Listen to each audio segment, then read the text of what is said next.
Hey everyone, how's everyone doing today? So today we're having we're going to be doing transformation time.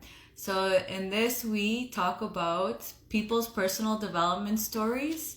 And oh, here's Andrew. Let me just get him on. He's our guest speaker today. One sec, guys. Okay. Yeah. So yeah, our guest speaker today is Andrew Cox, and he's going to be talking to us about his personal development journey. Hey, how are you? Good, thanks. How have you been? Too bad. Not too bad. I'm just here actually in Windsor doing a little bit of driving for dollars. Oh, awesome.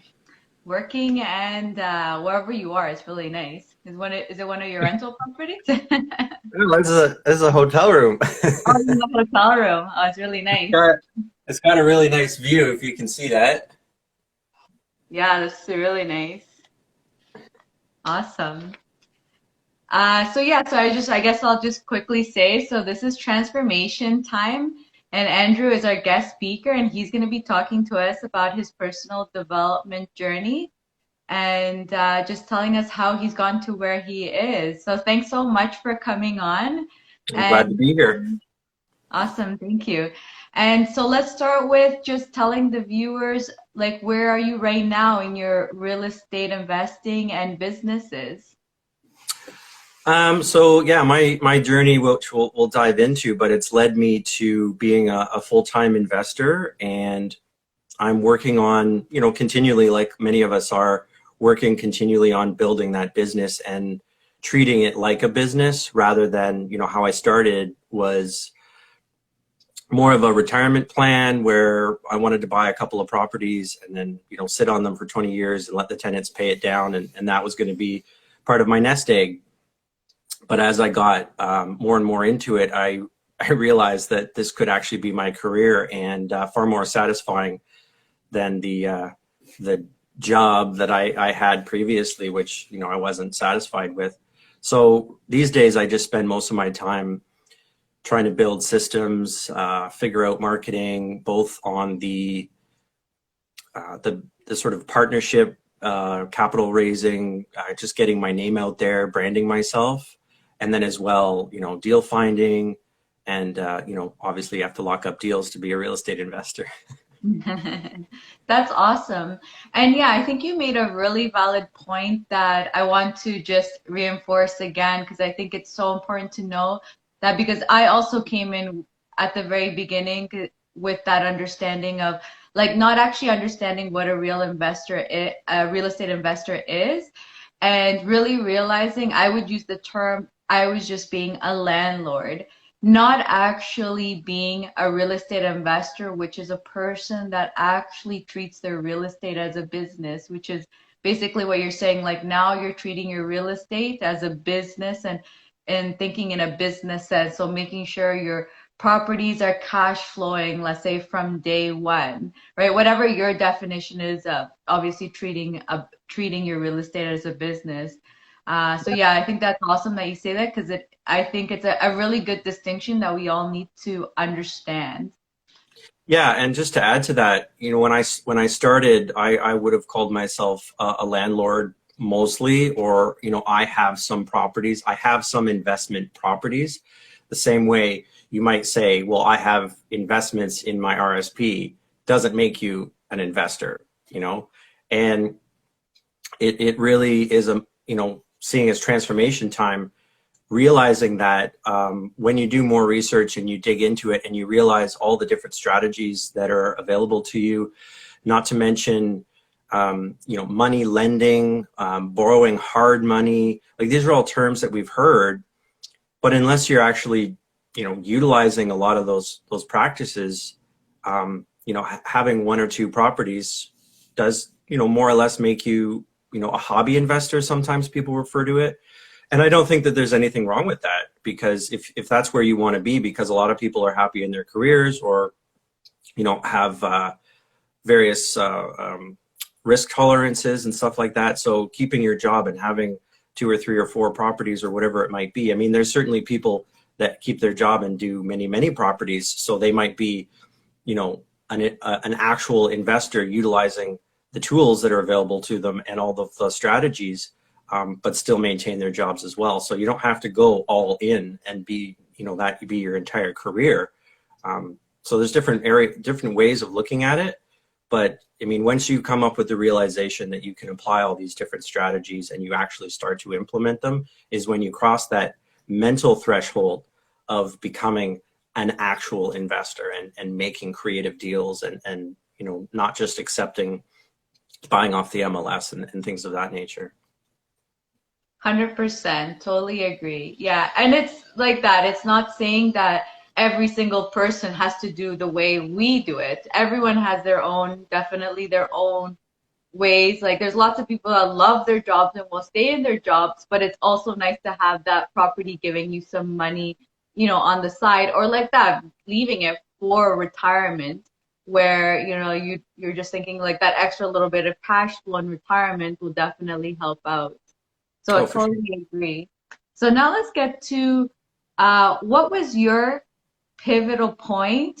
Like what specifically made you want to quit your job and go full time into real estate? What was that like? What just made that click and you were like, you know what, I gotta go full force into this?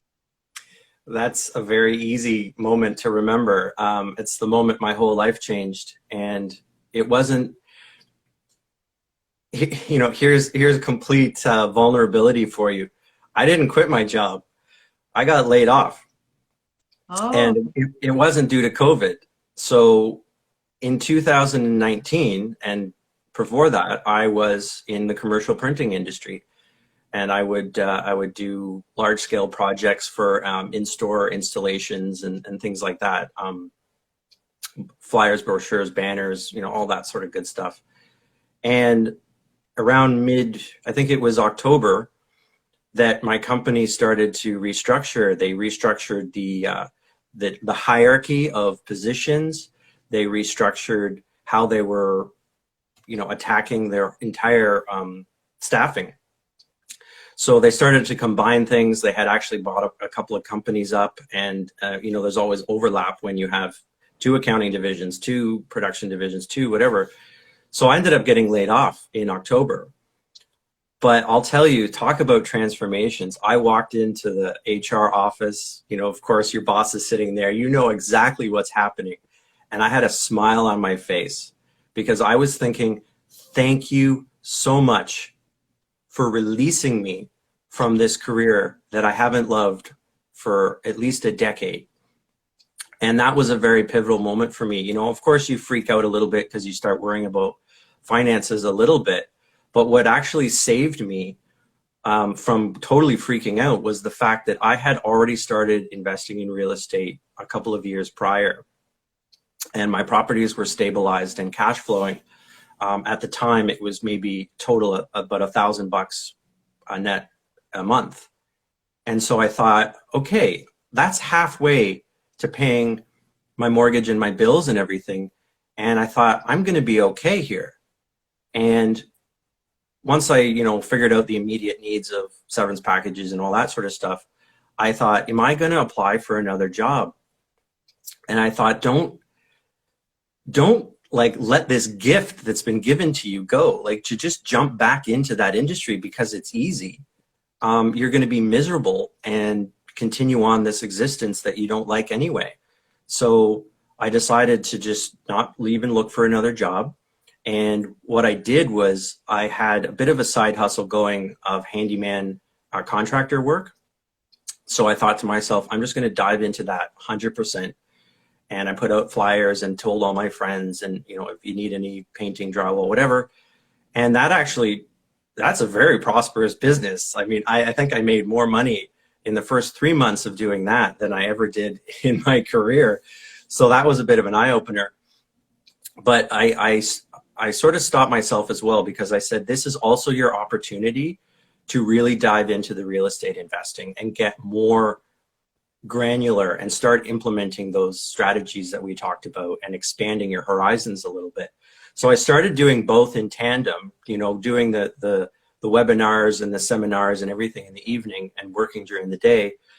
And then this is going to sound strange, but another blessing hit me, which was COVID.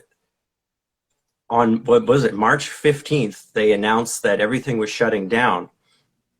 I was so prosperous to that point, and that day, everybody who had lined up jobs for me called me and said, we're going to hold off and see how this all plays out. So, because I'm an individual that's going into people's homes, right? So they don't want that.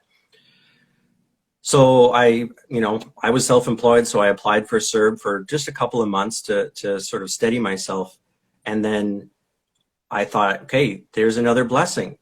Don't let this go, by the wayside. You now have a lot of time on your hands. And that's when I went 100% into real estate investing. And within 2 or 3 or 4 months, once the parameters of COVID lightened up and people started maybe calling me back for work, I honored my existing commitments, but I didn't take on any new work. And I had to turn some people away and say, I'm sorry, I'm pivoting to a new career here. So inside of, from October of 19 to about May or April or May of 2020, I pivoted from a printer to a contractor to a full-time investor, and the identity sort of reimagining that I had to go through at each stage was quite enlightening. That's amazing. That's really good to hear how you had basically then two really pivotal points that just kind of led you to your path, what you were wanting to. Because it's very true. Sometimes you kind of need that push because you don't want to, let's say, be the one to quit your job, but like exactly like that. But if you get let go, then it's like you don't feel so bad or something.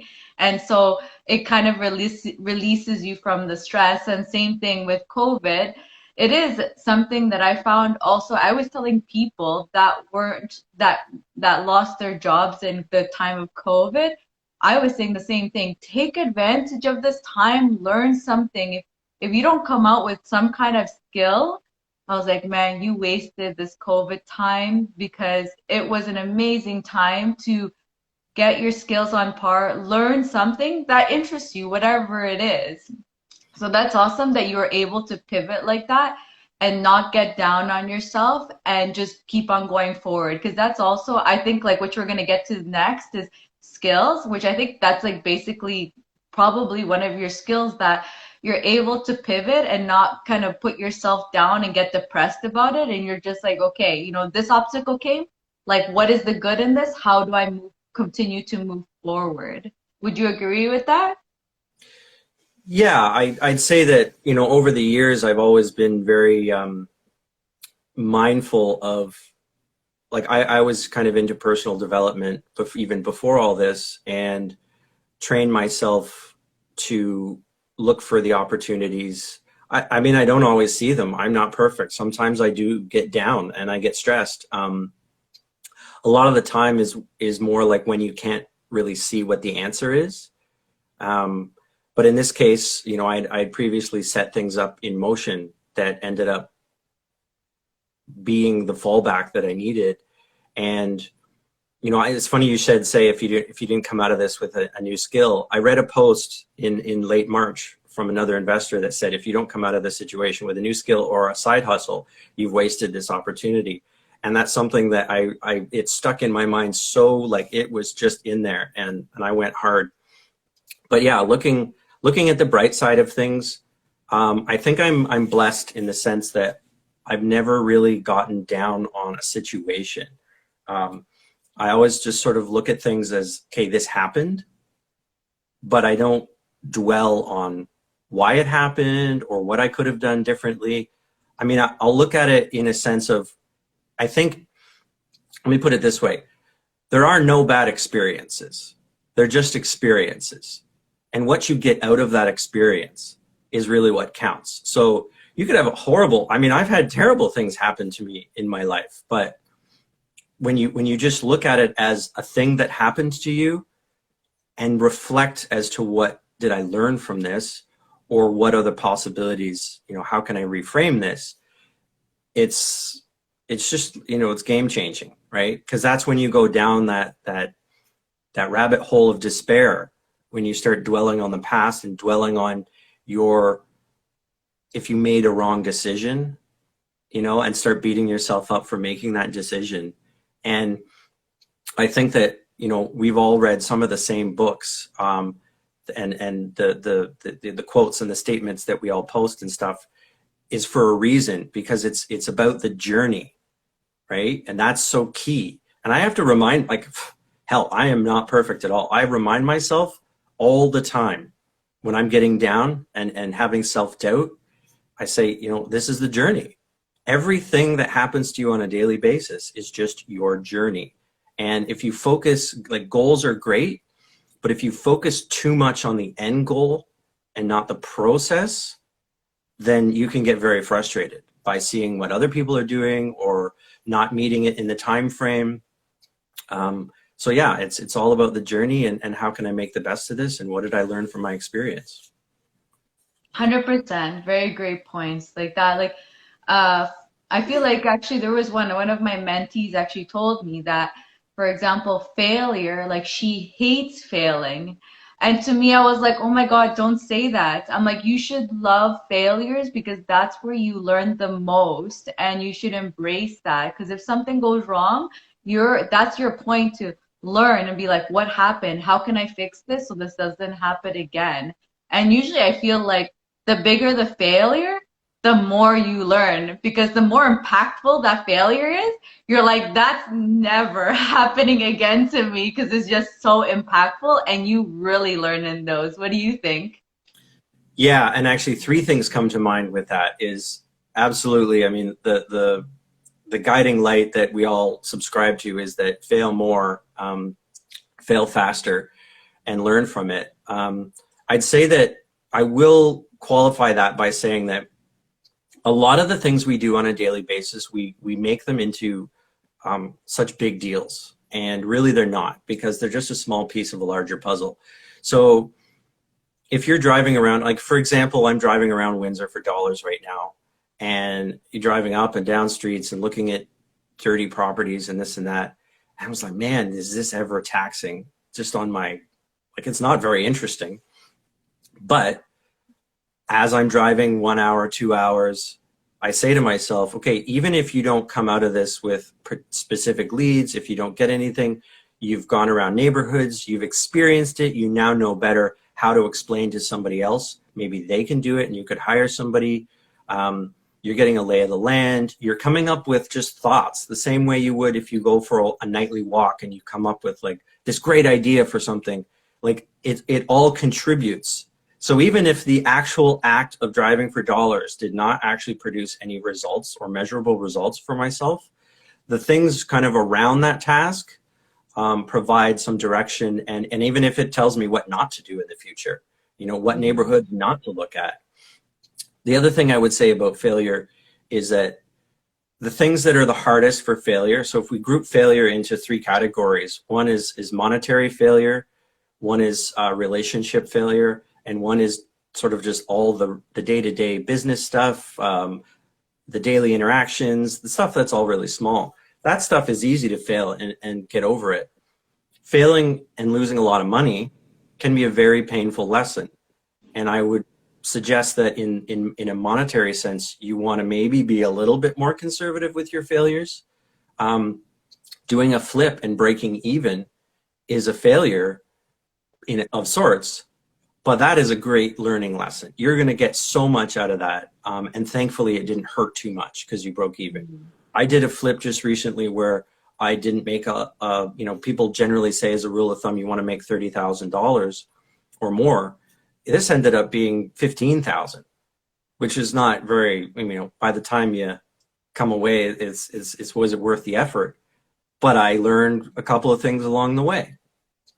And then when it comes to relationships can be tricky failures as well, because when it comes to romantic relationships, we all know that those big fails can have some lasting effects. And even relationships in a business perspective and partnerships, like you don't want to burn your bridges. So you might want to navigate those failures, again, a little more cautiously. but you can learn from, I mean, I develop in my personal relationships where I learned to realize that I was wrong and say it, admit it. And then that patches that failure. So there's different levels of failure, and you have to catch yourself sometimes. But in 100%. general, like, you always learn something from a failure. So the general rule of thumb is, yeah, fail. You don't learn anything from successes. Like, Yeah, that worked, but you don't know why that worked necessarily.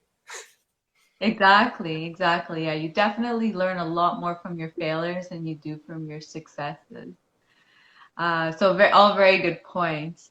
Now, so let's go back because now let's go back into before you.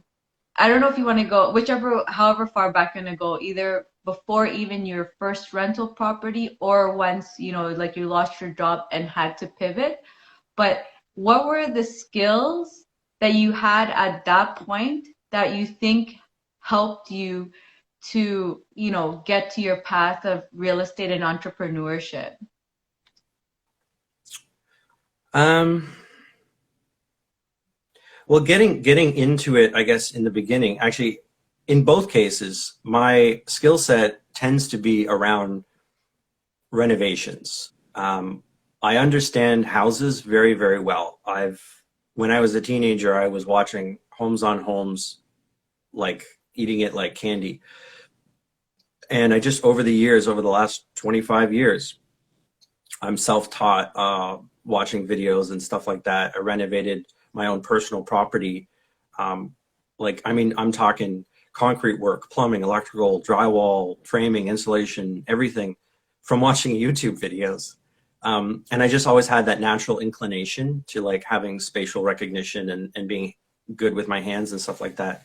So I think that for my personal journey, not being at all afraid of walking into a more or less pretty disgusting house and figuring out how to work through those problems.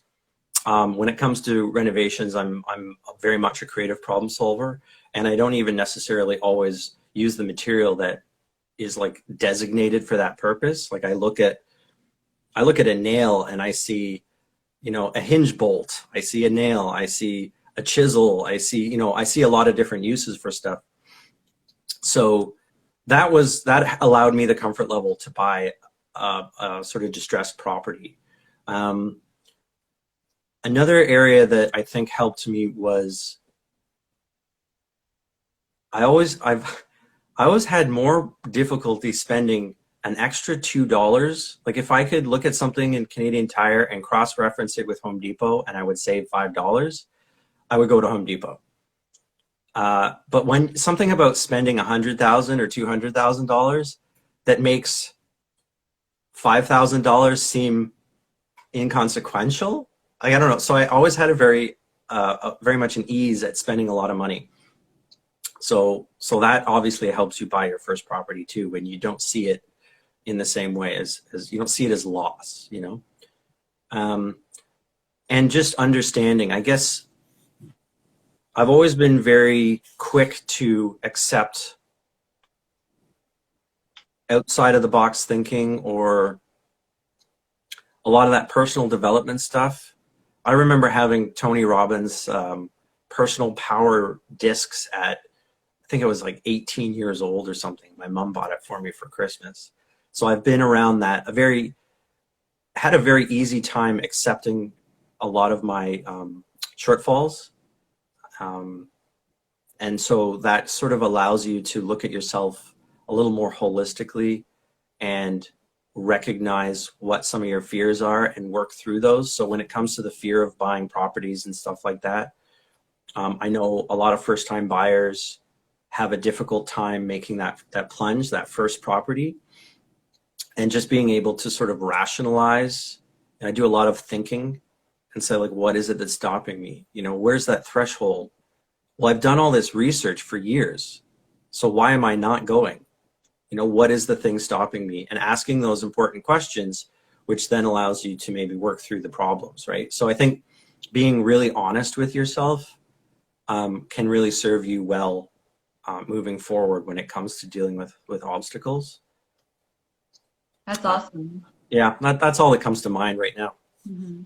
Yeah, they're all very great points, and like that, great to hear because, for example, actually, those are good ones that I never even thought of.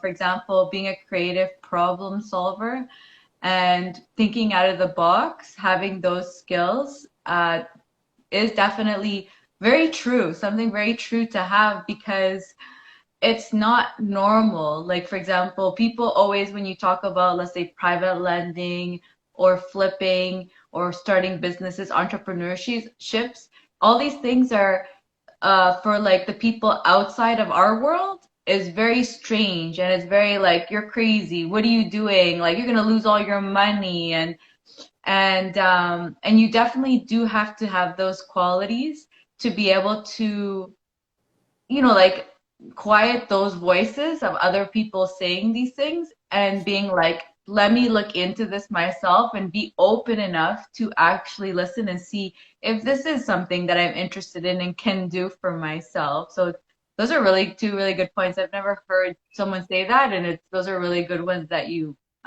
put out there because it's very true. You do need to be open-minded. As an entrepreneur, you have to be open-minded to be able to do any kind of business because you're putting in your 100% into it, and you don't have as much guidance as you would, for example, like getting a degree or like starting a job with an apprenticeship or like all this ones that is advertised and seen as common to society. So those are really great points that you put out.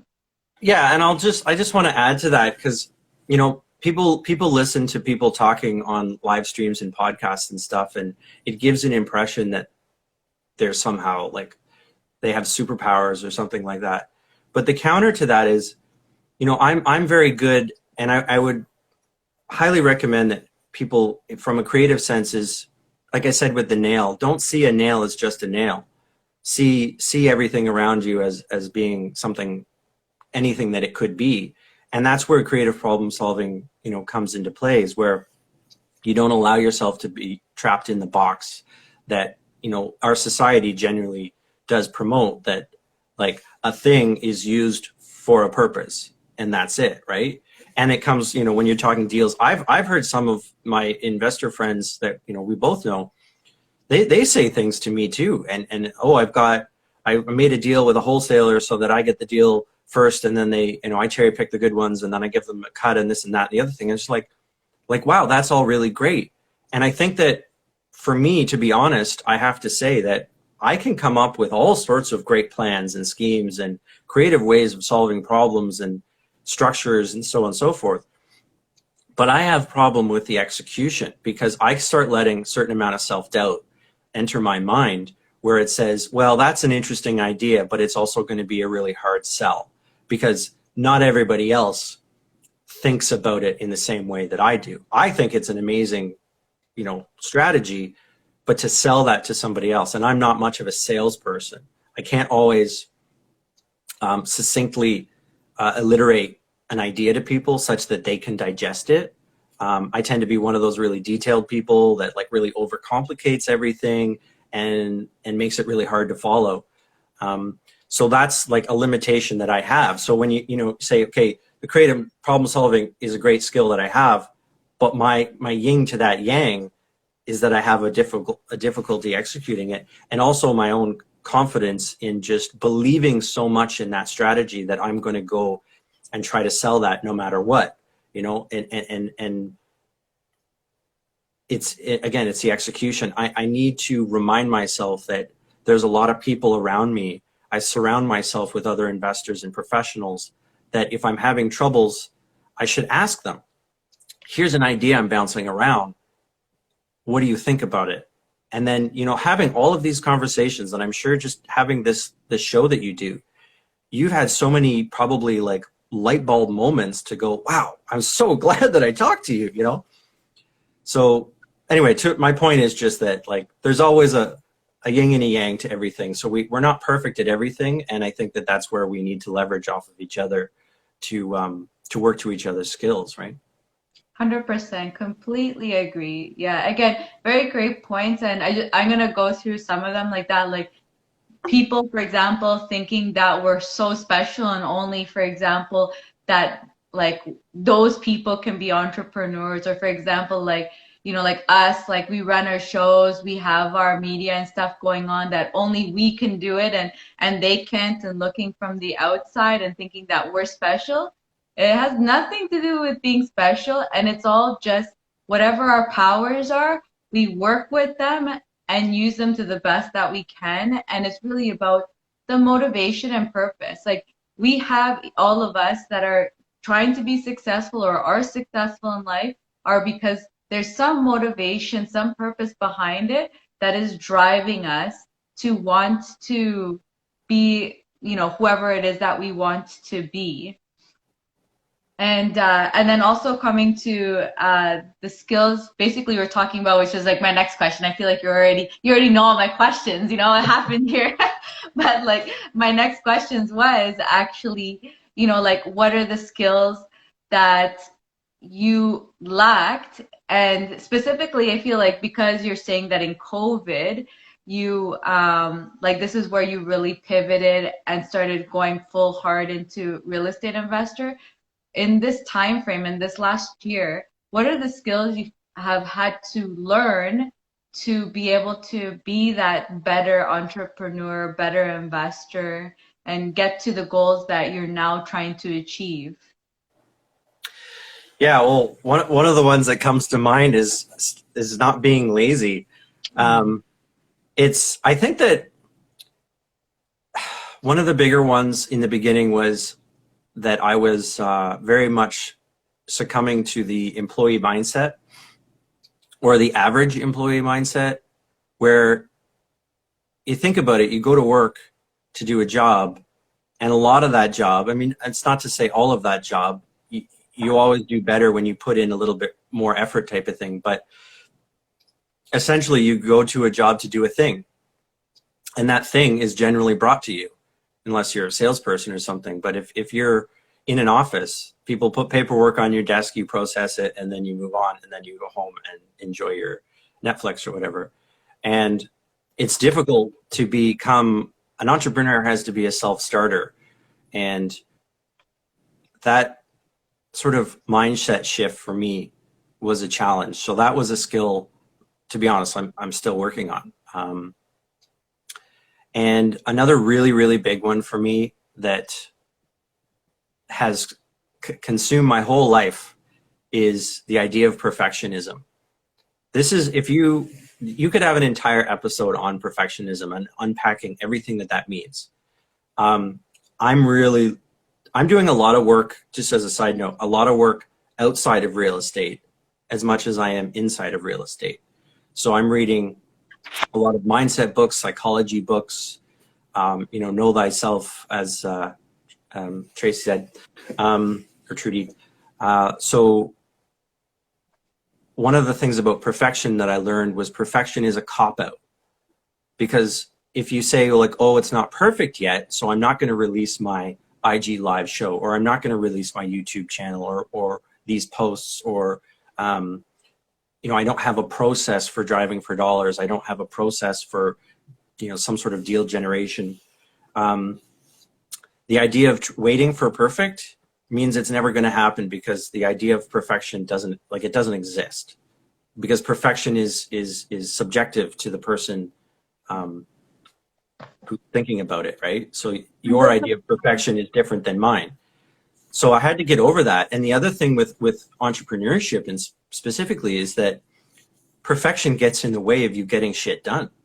So Corey, my coach, he still to this day says, production over perfection. It's like, just get it done, move the needle forward. And the idea of just becoming 1% better every day is so huge, because it goes back to that journey, and that everything you do in every day, it all matters. And if you get bogged down by trying to be perfect, you're just going to stall. And that's sort of the same things that leads to, like, analysis paralysis and all that sort of stuff, is just do some form of it, and that you learn from the experience. So these are all of our lessons tying together, right? You just do it, you learn from the experience, and then if you fail, and you move on, and so on and so forth. And even thinking of it in a way, I feel like, for example, how are you even supposed to get whatever perfect means for you if you're not practicing it? Like that, like, 'cause it's very true. For example, let's say just posting on Facebook, let's say to get your, recognition and your brand going, like, how are you even going to become perfect at it if you don't even put in your first, second, third, fourth post? Like, it's not until you probably get to your 100th post where you start feeling a little bit more satisfied and be like, okay, like the comments are making, I mean, my post is making more sense, my images are getting better. Like, you can only improve by actually doing it. Oh, absolutely. I mean, you talk about posts. If anybody wants to, after this live, go through my Instagram feed and go back 6 months, and you'll see the progression of how I started refining my posts, getting a little bit better, tweaking some colors. I mean, I had an investor buddy of mine, like I put out the yellow posts, and an investor buddy of mine said, I like the yellow because it catches your eye, but that yellow is kind of like something I'd have on my wall.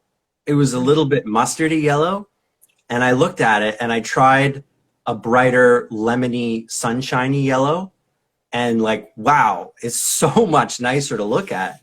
And so yeah, you just go through and take. I mean, we were talking the other day about our lives, like not our lives, but our lives, about how when we started first posting live, you were more quiet and reserved, and I was stumbling and falling over my words and everything like that. And now here you are with a show, and I have a YouTube channel, and we're talking together, and you don't think of it. Another thing with lives is people think that it's like talking in front of an auditorium, but it's not, because really I'm just talking to you. I mean, yeah, sure, there's a bunch of people watching, but I can't see them. So Exactly. it's just It's like, if you true. don't start, you can never get better. And Mm-hmm. that's what you're saying, right? Like, you have to start somewhere. Yeah, so true. Like that, like, yeah, exactly what you're saying. The videos, my God, it's just like when sometimes, you go back and look at them. I don't know, do you get embarrassed of yourself? Like I look at them and I'm like, oh my God. But at the same time, I'm like, wow, I've improved so much. So thank God at the same time. I just go back and delete them all, so it looks like I've been amazing since day one. I'm perfect. Yeah. Yeah, that's true. Yeah, so it is. I also had the same problem of like having to be perfect to do anything. And like that, I think for me, for example, the videos were the one where I like really had to, I don't know, bite my tongue or whatever it is called, but like just bite the bullet and be like, whatever, if I look stupid, I look stupid and just get it done, because how am I ever, how do you ever get better at anything if you're not practicing? And like some things you just can't, like you have to make the mistakes. There's some things that, yeah, you can probably hide it and practice, practice, practice, but a lot of the important stuff you have to go through those mistakes and failures and just analyze yourself and be like, how can I improve myself? Yeah, I mean, there's one thing that I've heard some other investors talking about when they're trying to actually film something, whether it's live or a recorded message they post. I've heard of people doing 50 takes, and that's great practice. It really is.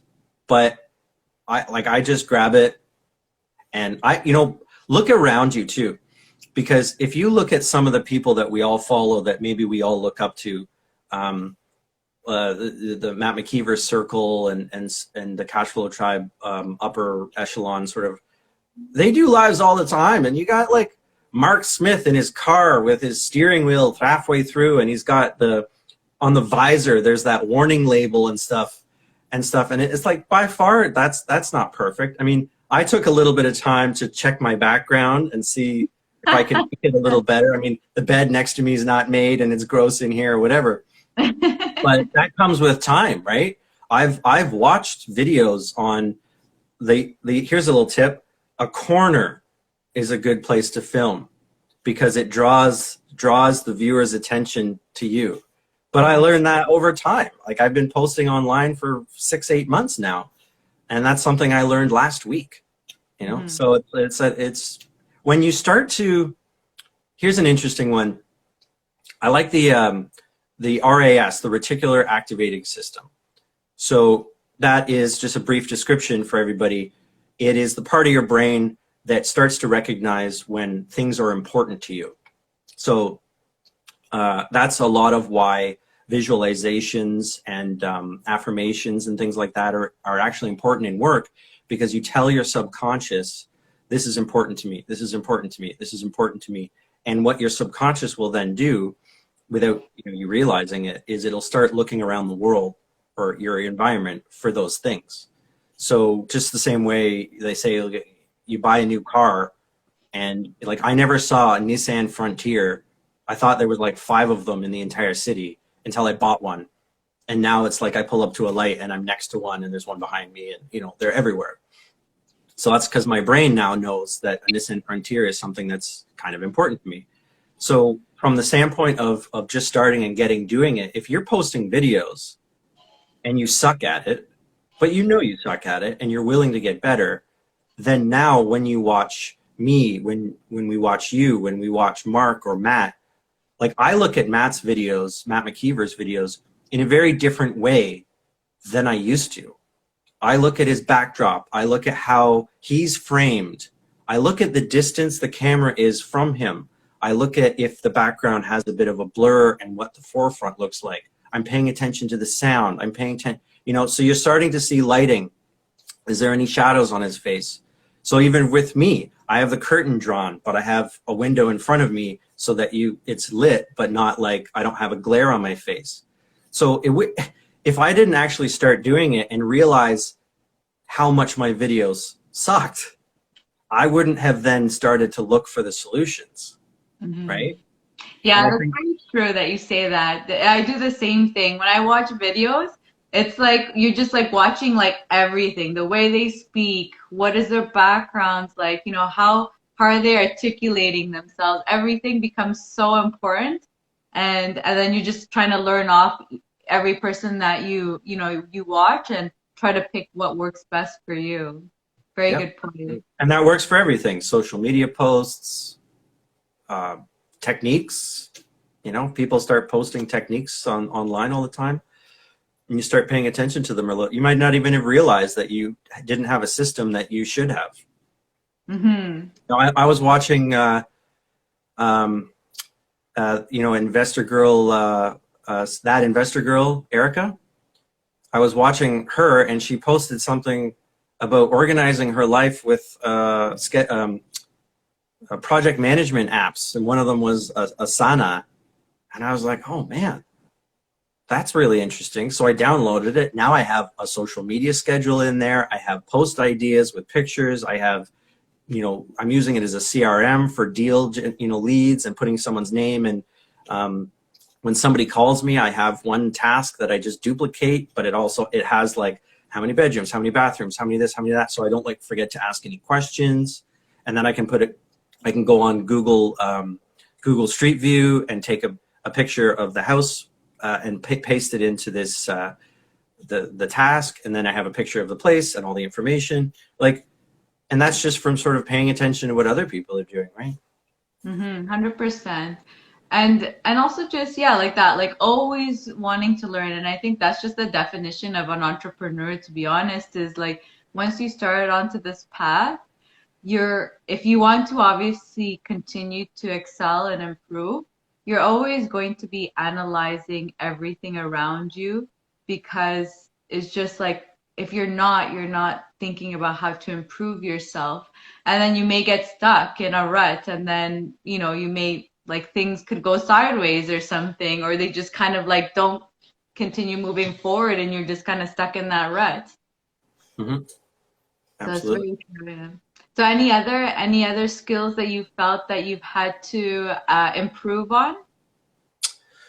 Oh, there's too many to list. I'd say another really big one that I would recommend to everybody is delegation. Delegation and not thinking. I have always, always, always been one of these people that says, I can do everything. And why should I pay somebody to do something when I'm capable of doing it myself? And boy, has my tune changed. This is actually one of the things that my coach is trying to beat out of me. Uh, if you try to do everything yourself, it's just a matter of time. And most of us are familiar with the term return on time, versus return on investment. And return on time is something that I keep very close to my heart and sort of top of mind. Things like painting my house or my gardening or, meal delivery. Like, I get my groceries delivered now, partly because of COVID, but partly because I don't want to spend that even a couple of hours at the grocery store. Um, I just value like what I could do in those couple of hours. And then delegation, in a sense of like, I'm driving for dollars right now, and this is probably not the best use of my time because it's very time consuming. And I might go up and down a street and write down 2 addresses, but it's something I'm doing right now just so that I can then teach somebody else how to do it. And even if you have to pay somebody 15 or 20 bucks an hour to do it, there's a benefit there. I'm using some of these outsourcing services like Fiverr or Upwork or anything like that is a valuable tool. If you're ever doing any sort of data processing, I have somebody working on a master list of contractors, trades like pest control, cleaning services, plumbing, electrical, and making a list of all of the providers in the Windsor area, so that I don't have to go searching as much. I just have a database and I can sort of keep notes, and also reach out to those people to see if they even have any leads. If you're in a house, I pay $1,000 for a lead if I close on it. So yeah, I could easily go through Kijiji and spend hours and hours and hours copying and pasting all this into a database that I can then, utilize in the future. But somebody else can do that as well. So if you ask yourself, what can only I do? So only I can be on this live. I can't ask somebody else to do it for me. Only I can talk to capital partners because it's a relationship business, and I need to be somebody that they want to work with. There's a lot of stuff that only I can do. Thinking about my business and thinking about where I want to go and thinking about Making the right decisions for you. yeah, like I can't ask somebody else to like think about my company for me. So everything else, you just need to offload as much as possible. I've hired somebody to help me with video editing so that I can capitalize on the YouTube videos that I've done. I thought to myself, okay, I could easily learn how to video edit and cut video streams together and stuff like that. But do I really want to? I don't need to learn that skill. I'm a real estate investor. I'm not a videographer. Mm-hmm. So I hired somebody to help me. So all of these things, they cost a little bit, but the mindset shift that comes with all of that was another thing that really, really changed for me. Not only is delegating better from a productivity standpoint, many hands make light work. If you can ask other people to help you, but also the mindset shift of spending the money. So when I was working, I had a humongous scarcity mindset, and I didn't even realize how bad it really was. So like I said, I would be penny pinching $2 on a $20 item, and I wouldn't hire somebody. I'm like, I could cut my own grass. But instead of thinking about that and worrying about penny pinching, I now focus on making money and more of an abundance mindset to say, if I just find another deal and that deal gets me $15,000, $20,000, $30,000, that pays for a lot of grass cutting and grocery delivery, So worrying about the little things, if you just, I don't know, watch The Secret and stuff like that, gratitude, positive thinking, and just knowing that money is coming to you, it's really messed up, but it works. Mm-hmm. I think we've all had Planning that you do in it too. Sorry, say that again. And the planning that goes with it too, because also thinking, I think, let me know what your thoughts are on this. But for example, if you are, let's say, getting other people to cut your grass, let's say maybe making all your like meals in the day, does it really matter if, let's say, you're spending $1,000 a month if you're profiting after all your expenses 2,000? Like also understanding that you're running a business and thinking even as a business, like this is exactly the definition of a business, right? All businesses are in debt. They have their debts, right? Their debts of like $1 million. Like, is that really scary when your profits coming out are $2 million? No, like Mhm. it's just like that. So totally understanding is like exactly like where your value is, where it comes from, and taking advantage of that so that you're doing what's best for you and just being smart about it. What do you think? Yeah, I mean, it really, it's interesting because we all work for somebody, or at least did work for somebody. And if you think back to how the company ran, they had people that cleaned the bathrooms at night, and they have people that swept the floors. Like, they didn't ask. I mean, unless you're working for a, a smaller privately owned mom and pop type company, you might be the one who does some vacuuming here and there. But generally speaking, all those things, because that's not their core competency. I mean, if you're a bank, you're not a cleaning service.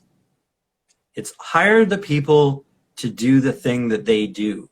And that is something that I've come to realize that, I mean, if there's a light fixture that needs changing in my house, I might do that because it's going to take half an hour or something like that. But everybody has a skill, and if we all use each other for what our skills are, then we all prosper. Um, I remember reading an economics book way back when, which said something about, it used an example of back in the day, like medieval days. There were sword makers and bow makers. And it said something to the effect of, although a bow maker could technically make a sword and a sword maker could technically make a bow, they're not going to make a good one. If they practice making swords every day, they're going to get good at making swords. And then also a division of labor and working towards your skill set is that if I'm really good at making swords and I stop to make a bow, but a bow is not something that I'm really, really good at, that bow will take me 2 or 3, 4 times longer to make than I could have made half a dozen swords in that time frame. So it's really, I mean, we've all tried to fix something in our, oh, I'm going to fix my dishwasher. I don't want to pay $200 for a technician. And then you realize you spent an entire Saturday afternoon trying to fix the dishwasher and you still didn't fix it, and you call a technician anyway. You know? Exactly. And unless if you're doing it as a hobby just because you wanted to do it for fun, then you don't do it yourself like that. Totally. If this is Yeah, a maybe you want to business learn. purpose, it's all about, yeah, if it's a business purpose, it's like putting your strengths where they need to be, what is most important to get you moving forward. Trudy, I guess I'm reading some of the comments, and Trudy's coming up with like, lots of good ones here. Think and Grow Rich. Yeah, keyword Yeah, I being love think. that book. That's a great book. That's a book where I read that book, Think and Grow Rich, 4 or 5 years ago. And I got to be honest with you, I didn't really even grasp the general concept. Like, I read the book and I understood what it was talking about, but it's a book with many, many layers. And then as you move forward in time, and maybe after a couple of years, you've learned a few things. Now I look at that book and I know I have to reread it because I'm going to get something totally different about it, or different Mhm. from it. Yeah, I totally agree. Or sometimes, like, your mindset is not there. So it's just not clicking. You're not able to connect the dots. And it's very true. Then you read it again another time, and then all of a sudden you kind of these revelations come up and you're like, oh, this is what they were talking about. This is what they meant, or now I'm seeing this happen in my life. Or, it's so true. Like sometimes you do things or people will say things and it's we're all in different mindsets. Like for example, thinking of a billionaire, like their minds, I can't imagine the way they think because of their mindset. Like a millionaire is probably like way out there, like things that we can't comprehend, right? And same thing with us, like we're in certain levels where we're entrepreneurs, investors, where that other people will like look at us are like, are you crazy? Like, what are you telling me right now? This doesn't make sense because we're just all in completely different mindsets. Yeah, and you have to like go through and realize that there's always people that are ahead of you, and there's always people that are coming up a little bit behind you. And you know, throughout life, there's always going to be that balance of I'm in the middle and somebody's here and somebody's here. And what you have to say really affects the people underneath you and brings them up. And what your mentors have to say really affects us and brings us up. And so it's this constant, you know, thing. And you say about the millionaires, it reminds me of, and I can't remember the phrase exactly, but maybe you know it, is something to do with the idea of it's not about being a millionaire. It's about who do I have to become to be a millionaire? And that's really the journey that I've experienced. I never in a million years thought when in 2016, I started thinking to myself, man, I don't have enough saved up for retirement. You know, you say you need $2 million or something nowadays, and I don't have anywhere near that. And compounding, I was 40 years old at the time. So it was like, I've already used up a lot of my compounding time. So I started looking into real estate as a tool. I thought, great, somebody's going to rent my property, pay off my mortgage for me. It's like somebody putting money in a piggy bank that's just for me, but I don't have to put the money in. And that's all it was. It was a retirement plan.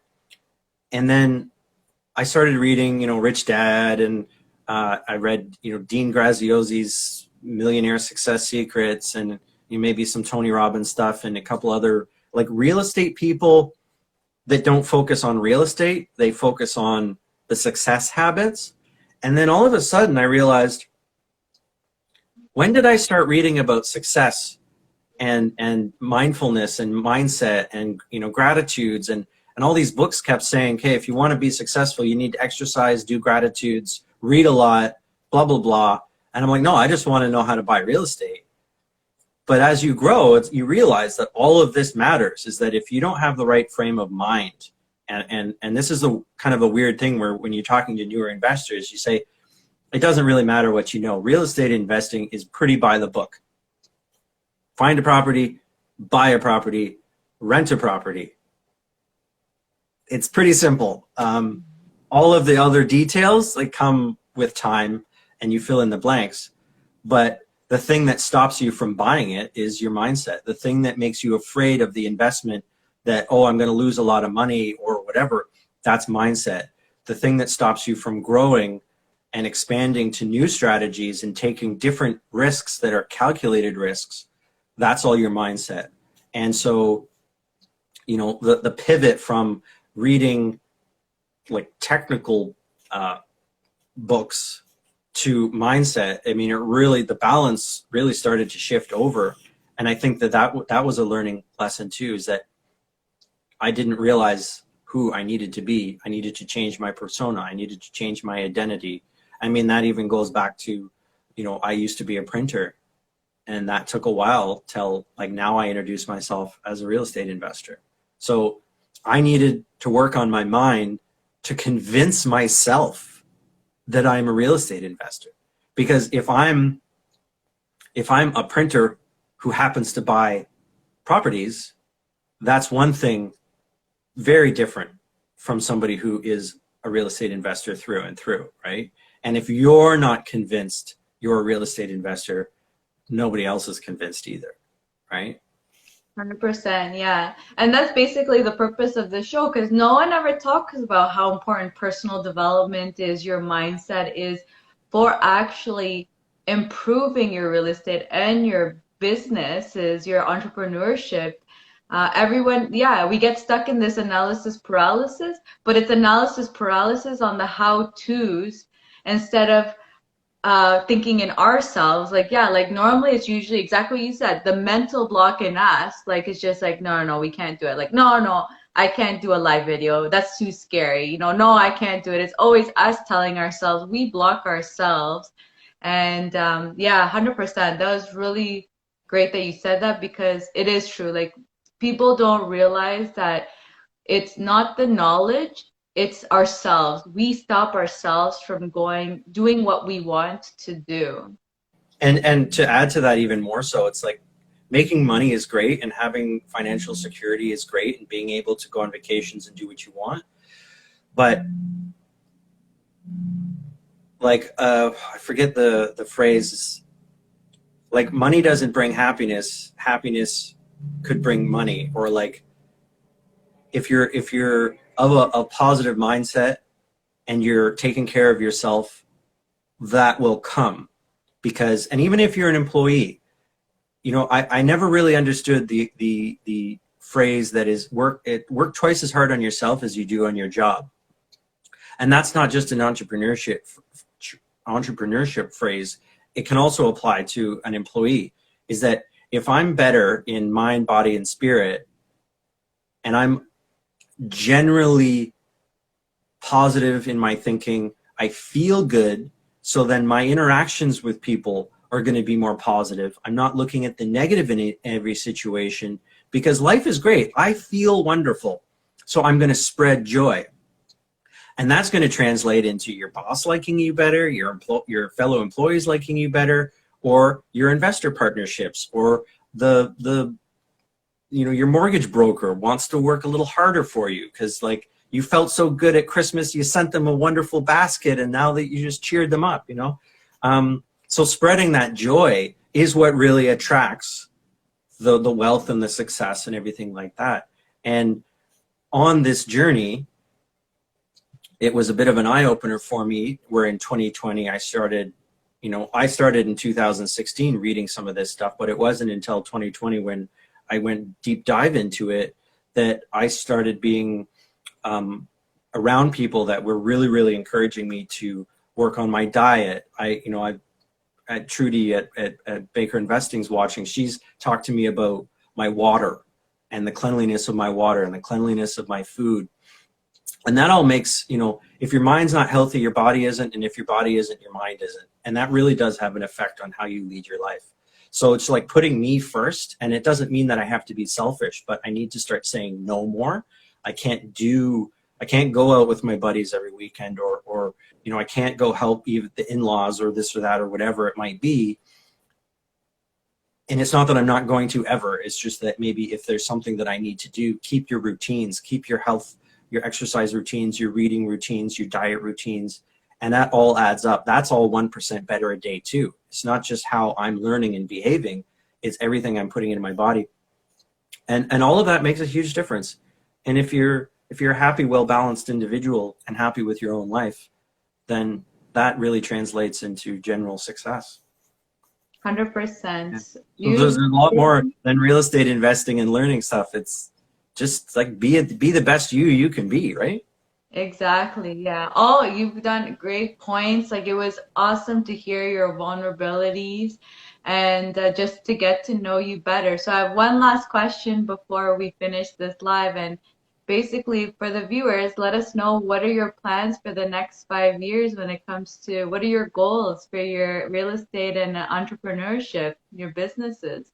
Yeah, I'll be honest with you. I've never been very good at goal setting. It's something that I struggle with because I don't know if I guess I'm generally speaking, I'm pretty happy with how things are. As long as I have enough money to have good food and have, be able to go out once in a while and stuff like that.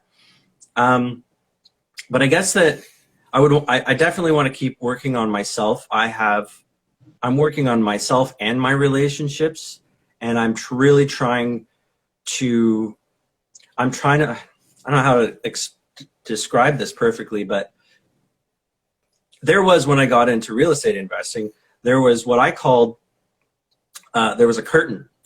And I knew that there was another life behind that curtain with better financial strategies, more knowledge on how to do bigger and better things financially. So I peeked behind that curtain. Now I know what's behind that curtain, and I'm enacting the principles that I've learned. So I'm kind of like halfway stepped through that curtain.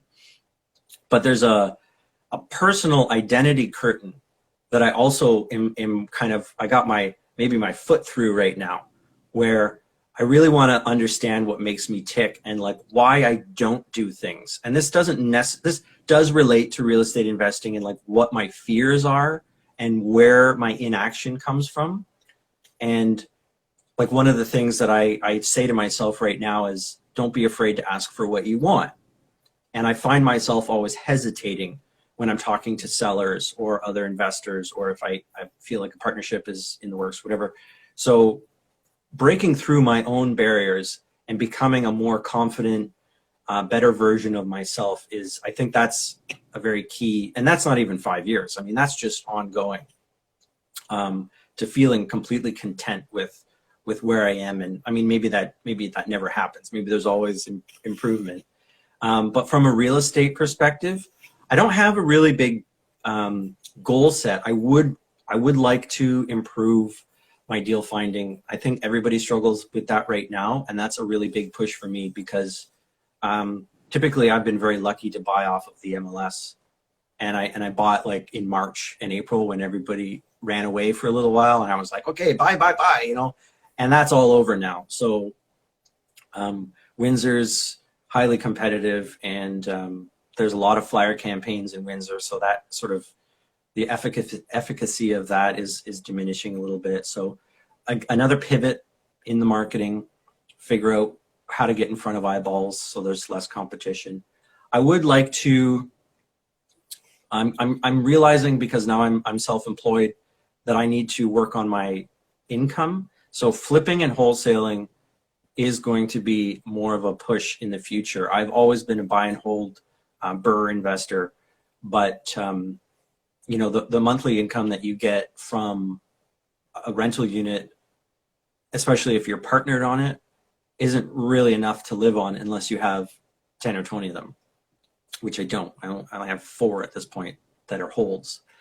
So I need to get into the flipping and the wholesaling a bit more. So that's going to be the next 5 years. I want to start a YouTube. I have a YouTube channel, but I want to improve that YouTube channel. I like the fact that YouTube is a very searchable platform that's referenced years in advance, whereas a lot of the stuff that I post on Instagram or Facebook is only looked at yesterday, not even last week. So I want to leave my sort of like legacy and build brand awareness through that. And then just getting healthier. I struggle. I don't like exercising. I like good, healthy food, but I don't like eating carrots and hummus all day. Like I like a cheeseburger, stuff like that. So I'm trying to work on ways of having healthy meals. And still enjoying them. Still enjoying it, exactly, yeah.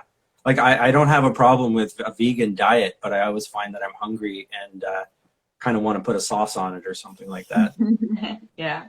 So Awesome. Thanks so much. It was so awesome to have you on.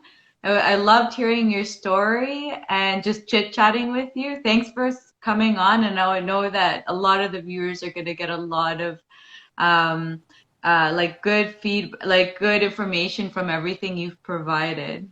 that's excellent. I'm glad to be vulnerable, and I think that if I can help other people work through their problems, then I've left my mark in the world. So that makes me happy.